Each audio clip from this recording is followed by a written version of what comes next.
ఇక నమస్తే తెలంగాణలో ఏం రాశారు? నమస్తే తెలంగాణలో సిటీలో ఫ్లైఓవర్కు చిల్లంట, వరద తొలగింపులో కాంగ్రెస్ సర్కార్ వింత చేష్టలు, డ్రైన్లు శుభ్రం చేయాల్సిందే పోయి తూట్లు, బ్రిడ్జిల బలానికి వాడే రబ్బర్ స్ట్రిప్పులు తెగే ప్రమాదం. ఎక్కడో ఇది జరిగింది, బేగంపేట ఇది. ఇక ఎరువులు అడిగినందుకు కాంగ్రెస్ సవాల్, రైతులతో సారీ. శుక్రవారం మధ్యాహ్నం 1 గంట నుంచి రాత్రి 10 వరకు యూరియా కోసం నిరీక్షణ అంట. బాబా ఎంతమంది ఉన్నారు చూడండి పాపం యూరియా కోసం. శుక్రవారం వరలక్ష్మి వ్రతం అది ఏమీ లేకుండా.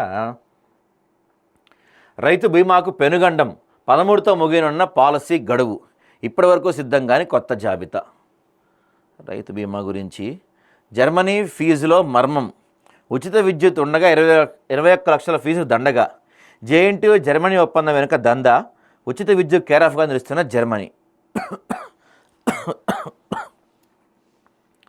సో ఈ జేఎన్టీయూ జర్మనీ ఒక డీల్ జరిగింది కదా, దాని గురించి రాశారు వీళ్ళు, స్కామ్ అని. చూద్దాం. ఆర్టీసీ స్పెషల్ దోపిడీ అంట, రాఖీ రద్దీ దృష్ట్యా ఛార్జీల బాధుడు. ఇదేం కొత్త కాదు కదా, ఇప్పుడు ప్రతి సంవత్సరం జరిగేదే. ఆర్టీసీ పండగలప్పుడు ఇలాంటప్పుడు రేట్లు పెంచడం అనేది ఈ ఫస్ట్ టైం ప్రపంచంలో, ఈ తెలంగాణ చరిత్రలో మొదటిసారా? మీరున్నప్పుడు కూడా జరిగింది కదా, మరి అదే పెద్ద విషయంలో బ్యానర్లు ఫస్ట్ పేజ్లో రాసుకున్నారు.